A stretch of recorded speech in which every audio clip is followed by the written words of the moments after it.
চলো আজকে শুরু করব রাশিবিজ্ঞান, একটু নতুন চ্যাপ্টার। ঠিক আছে, মোস্ট ইম্পর্টেন্ট চ্যাপ্টার। এই চ্যাপ্টারে খুবই সোজা, শুধু তোমাদেরকে জানতে লাগবে কয়েকটি সূত্র। সূত্রগুলো তোমরা শুধু মুখস্থ করবে, তাহলে তোমরা এই চ্যাপ্টারের সমস্ত অঙ্ক একদম নিমিষের মাথায় করতে পারবে। ঠিক আছে, তো আমরা চালু করছি কি রাশিবিজ্ঞানের ক্লাস নাম্বার 1। ঠিক আছে, 1 নম্বর ক্লাস চালু করতেছি। এইখানে শুধু সূত্র সমূহের সহজ পাঠ, মানে সূত্রগুলো নিয়ে আলোচনা করব। আর প্রত্যেক বছরেই এই চ্যাপ্টার থেকে 10 নম্বর আসে তোমাদের ফাইনাল পরীক্ষায়। ঠিক আছে, চলো দেখা যাক আমাদের সূত্র কি কি আছে এই চ্যাপ্টারের মধ্যে। দেখো 1 নম্বরে দেখো কি আছে। প্রসার বা রেঞ্জটা কি? যে কোনো সংগৃহীত কাঁচা তথ্যের সবচেয়ে বড় বা সর্বোচ্চ মান এবং সবচেয়ে ছোট বা সর্বনিম্ন মানের মধ্যবর্তী ব্যবধানকে কি বলা হয়? প্রসার বলা হয়। প্রসার কাকে বলে বোঝা গেছে? প্রসারটা কি? দেখো, প্রসারটা হচ্ছে বা প্রসার বা রেঞ্জ হচ্ছে সর্বোচ্চ মান মাইনাস সর্বনিম্ন মান। এখন উদাহরণ দেখো, ধরুন ক্লাসের 5 জন ছাত্র গণিত পরীক্ষা যথাক্রমে 12, 45, 20 এবং 88 আর 35 নম্বর পেয়েছেন। এখানে সর্বোচ্চ মান কত? 88। সর্বোচ্চ মান হচ্ছে 88 এবং সর্বনিম্ন মান হচ্ছে 12। তাহলে কি হবে? তো তথ্যের প্রসারটা কি হবে? যে সর্বোচ্চ মান মাইনাস সর্বনিম্ন মান। তো সর্বোচ্চ মান কত? 88। 88 এবং সর্বনিম্ন মান হচ্ছে 12। 12 থেকে 88 বাদ দিলে কত হবে? 76। 76টা কি হলো? আমাদের প্রসার। বোঝা গেছে প্রসারটা কি? প্রসারটা হলো সর্বোচ্চ মান মাইনাস সর্বনিম্ন মান। ভালো করে শুনে রাখো যে প্রসার, শ্রেণীর প্রসারটা কি? প্রসারটা হচ্ছে সর্বোচ্চ মান মাইনাস সর্বনিম্ন মান। ঠিক আছে, প্রসারটা বোঝা গেল কি প্রসারটা। এখন চলো নেক্সট কি,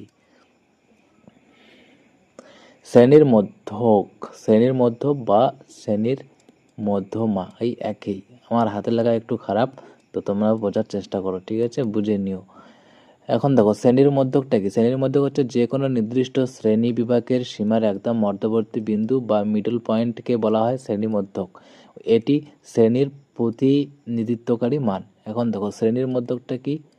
শ্রেণীর মধ্যমা সমান সমান হচ্ছে উচ্চ সীমা যোগ নিম্ন সীমা বাই 2।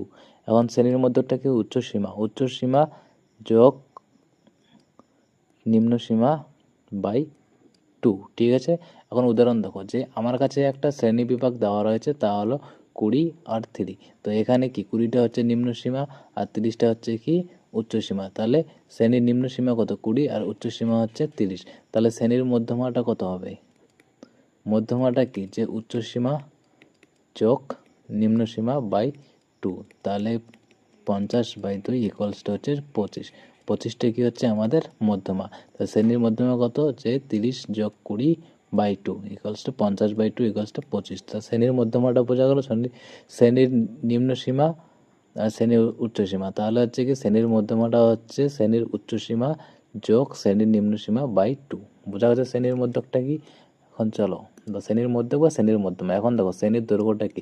শ্রেণীর দৈর্ঘ্যটা হচ্ছে যে কোনো অবিচ্ছিন্ন শ্রেণীর সীমানা কতটা চওড়া বা কত একক বড় তা পরিমাপের উপায় হলো শ্রেণী দৈর্ঘ্য। এখন শ্রেণী দৈর্ঘ্যটা কি? দেখো শ্রেণী দৈর্ঘ্যটা হচ্ছে উচ্চ শ্রেণী সীমানা মাইনাস নিম্ন শ্রেণীর সীমানা। হাতের লেখায় একদম বাজে, কি আর বলবো। দেখো শ্রেণী দৈর্ঘ্যটা কি? শ্রেণী দৈর্ঘ্যটা হচ্ছে উচ্চ শ্রেণীর সীমানা মাইনাস নিম্ন শ্রেণীর সীমানা। এখন ধরো উদাহরণ দেওয়া হচ্ছে যে অবিচ্ছিন্ন শ্রেণীর সীমানা রয়েছে, যা হলো 10.5 থেকে 20.5। তাহলে এটা হচ্ছে কি উচ্চ শ্রেণীর সীমানা আর এটা হচ্ছে কি নিম্ন 10.5। এখন দেখো উচ্চ শ্রেণীর সীমানা হচ্ছে 20.5 আর নিম্ন শ্রেণীর সীমানা হচ্ছে 10.5। তাহলে শ্রেণী দৈর্ঘ্যটা কি হবে? যে উচ্চ শ্রেণী সীমানা মাইনাস নিম্ন শ্রেণী সীমানা, তাহলে সমান সমান হচ্ছে 10। এখন মনে করো যে তোমার শ্রেণী দেওয়া আছে 20 মাইনাস 30। তাহলে এটা কি হলো? তোমার উচ্চ উচ্চ সীমানা আর এটা হচ্ছে কি নিম্ন সীমানা। তাহলে আমাদের শ্রেণীর দৈর্ঘ্য কত বার হবে? যে উচ্চ সীমানা মাইনাস নিম্ন সীমানা। তাহলে আমাদের 12 হলো 10। এটা হলো কি শ্রেণীর দৈর্ঘ্য। শ্রেণীর দৈর্ঘ্যটা বোঝা গেছে কি। এখন দেখো পরিসংখ্যার ঘনত্বটা কি। পরিসংখ্যার ঘনত্ব বা ফ্রিকোয়েন্সি ডেন্সিটি। এখন দেখো পরিসংখ্যার ঘনত্বটা কি, যে একটি নির্দিষ্ট দৈর্ঘ্যের ঘরের প্রতি একক জায়গায় গড়ে কতজন ছাত্র বা তথ্য রয়েছে তা পরিসংখ্যার ঘনত্ব। পরিসংখ্যার ঘনত্বটা কি, যে শ্রেণীর পরিসংখ্যা বাই শ্রেণীর দৈর্ঘ্য। তাহলে পরিসংখ্যার ঘনত্বটা কি, যে শ্রেণীর পরিসংখ্যা বাই শ্রেণী দৈর্ঘ্য। বোঝা গেছে শ্রেণীর পরিসংখ্যাটা কি হচ্ছে, শ্রেণীর পরিসংখ্যা বাই শ্রেণীর দৈর্ঘ্য। এখন ধরুন যে 70 আর 80 শ্রেণীর মধ্যে মোট 5জন ছাত্র রয়েছে। এখানে পরিসংখ্যা কত, 5। তাহলে এখানে শ্রেণীর পরিসংখ্যা কত, 5। আর শ্রেণীর দৈর্ঘ্যটা কত হবে, যে উচ্চসীমা মাইনাস নিম্ন সীমা করলে কি হবে, শ্রেণীর দৈর্ঘ্য পাওয়া গেলো। তাহলে এতে পরিসংখ্যাটা কি হবে, পরিসংখ্যাটা হচ্ছে শ্রেণীর পরিসংখ্যা। শ্রেণীর পরিসংখ্যা কত, শ্রেণীর পরিসংখ্যা হলো 5 আর শ্রেণীর দৈর্ঘ্য কত হলো 10। তাহলে 5/10 ইকুয়ালস টু 0.5। বোঝা গেছে শ্রেণীর পরিসংখ্যা ঘনত্বটা কি। এখন দেখো আপেক্ষিক বা শতকরা পরিসংখ্যা। আপেক্ষিক পরিসংখ্যা বা শতকরা কি, সমগ্র মোট পরিসংখ্যার অনুপাতে কোনো নির্দিষ্ট শ্রেণীর পরিসংখ্যা কত ভগ্নাংশ বা কত পার্সেন্টেজ তা নির্ণয় করার উপায়। এখন আপেক্ষিক পরিসংখ্যাটা কি, শ্রেণীর পরিসংখ্যা বাই মোট পরিসংখ্যা। আর শতকরাটা হচ্ছে আপেক্ষিক পরিসংখ্যা ইন্টু 100। এখন দেখো আপনার পুরো পাড়ায় মোট 100টি পরিবার রয়েছে। তাহলে মোট পরিসংখ্যাটা কত, মোট শ্রেণী পরিসংখ্যা হচ্ছে কত, 100 এবং পরিবার রয়েছে, এবং তার মধ্যে 20টি পরিবারে 5 জন করে সদস্য আছে। তাহলে 20টা কি হলো, 20টা হচ্ছে তোমার শ্রেণীর পরিসংখ্যা। তাহলে আপেক্ষিক পরিসংখ্যাটা কত, যে শ্রেণীর পরিসংখ্যা 20 বাই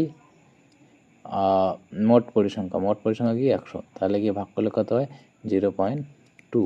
এখন এতে শতকরা পরিসংখ্যাটা কি, যে আপেক্ষিক পরিসংখ্যা কত, 0.2 ইন্টু যদি 100 করা হয় তাহলে কি শতকরা পরিসংখ্যা পাওয়া যায়। তাহলে 20% হলো শতকরা পরিসংখ্যা। বোঝা গেছে আপেক্ষিক পরিসংখ্যা ও শতকরা পরিসংখ্যাটা কি।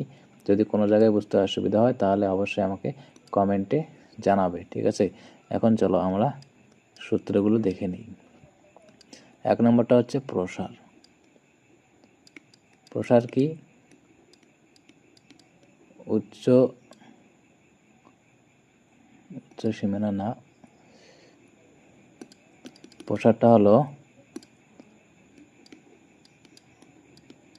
সর্বোচ্চ মান মাইনাস সর্বনিম্ন মান।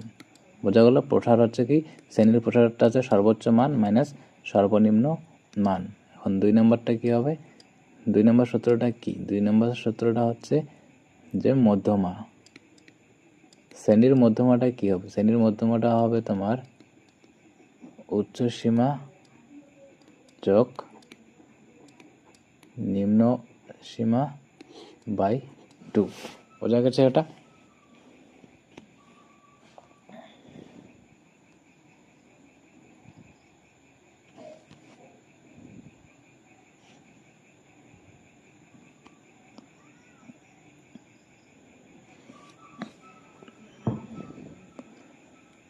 এখন 3 নম্বরটা দেখো, 3 নম্বরটা কি আছে, 3 নম্বরটা হলো তোমার শ্রেণী দৈর্ঘ্য।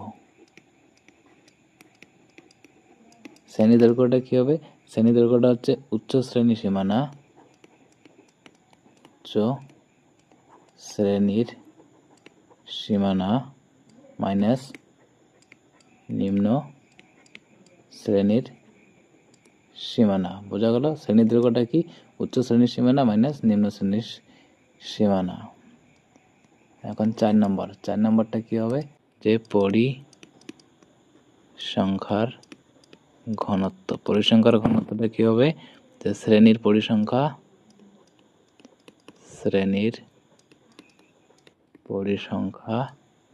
বাই শ্রেণীর দৈর্ঘ্য। বোঝা গেছে শ্রেণীর পরিসংখ্যার ঘনত্বটা কি। এবার 5 নম্বরটা,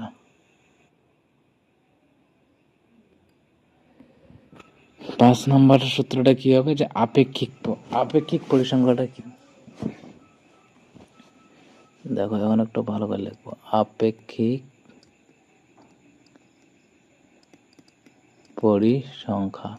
আপেক্ষিক পরিসংখ্যাটা কি হবে, যে মোট শ্রেণী মোট পরিসংখ্যা বা শ্রেণী পরিসংখ্যা।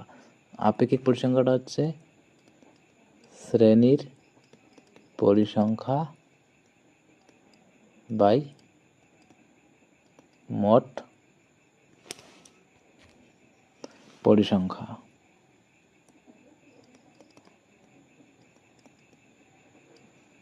ছয় নম্বরটা কি হচ্ছে, 6 নম্বরটা হলো তোমার শতকরা বা আপেক্ষিক শতকরা।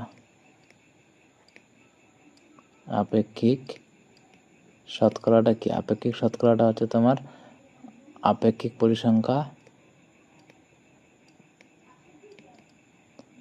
ইন্টু 100। এটা কি হলো আপেক্ষিক শতকরা। এখন দেখো একটা বুঝিয়ে দিই, প্রসারটা কি, সর্বোচ্চ মান মাইনাস সর্বনিম্ন মান, আর মধ্যমাটা কি, উচ্চ সীমা প্লাস নিম্ন সীমা বাই 2। শ্রেণী দৈর্ঘ্যটা কি, শ্রেণী দৈর্ঘ্যটা হচ্ছে উচ্চ শ্রেণীর সীমানা মাইনাস নিম্ন শ্রেণীর সীমানা। পরিসংখ্যার ঘনত্বটা কি, যে শ্রেণীর পরিসংখ্যা বাই শ্রেণীর দৈর্ঘ্য। আপেক্ষিক পরিসংখ্যাটা কি, শ্রেণীর পরিসংখ্যা বাই মোট পরিসংখ্যা। আর আপেক্ষিক শতকরাটা কি, আপেক্ষিক পরিসংখ্যা ইন্টু 100। বোঝা গেছে সূত্রগুলো মুখস্থ করবে। সূত্রগুলো কিন্তু খুবই ইম্পর্টেন্ট, সূত্রগুলো জানলেই আমাদের অঙ্ক সুবিধা হবে। শুধু এই কয়েকটা সূত্র জানো, আর যেগুলো সূত্র লাগবে সেগুলো আমরা অঙ্ক যখন করব তো তার সাথে সঙ্গে সঙ্গে তোমাদেরকে বুঝিয়ে দেবো, ঠিক আছে। এখন চলো একটা জিনিসটা হচ্ছে কি, যে মেন ইম্পর্টেন্ট জিনিস বা এটা তোমাদের জানা ভালো, সেটা হচ্ছে টেলিমার্ক। টেলিমার্কটা কীভাবে লিখবো, টেলিমার্কটা হচ্ছে কি 1 এর টেলিমার্ক হবে 1, 2 এর টেলিমার্ক এইভাবে লিখবো, 3 এর টেলিমার্কটা লিখবো এইভাবে, 4 এর টেলিমার্ক এইভাবে, 5 এর টেলিমার্কটা লিখবো এইভাবে, 6 এর টেলিমার্কটা হবে 1 2 3 4 5 হলো 6। এখন 7 এর টেলিমার্কটা কি হবে, 7 এর টেলিমার্ক হবে 1 2 3 4, এটা হলো 5 6 7। 8 এর টেলিমার্কটা কি হবে 1 2 3 4, এটা হলো 5 6 7 8, এটা হলো 8 এর টেলিমার্ক। 9 এর টেলিমার্ক হবে 1 2 3 4, এটা হলো 5 6 7 8 9। এখন 10 এর টেলিমার্কটা কি হবে 1 2 3 4 5 হলো 6 7 8 9, এই হলো 10। বোঝা গেল টেলিমার্কটা কি, ঠিক আছে। তো এখানেই আমরা ক্লাসটাকে শেষ করতেছি। থ্যাংক ইউ ভিডিওটা দেখার জন্য।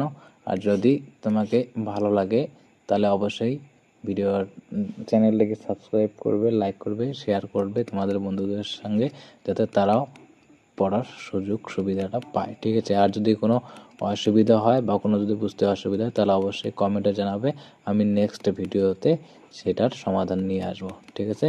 Thank you so much. ভালো করে পড়াশোনা করবে আর ভালো থাকবে।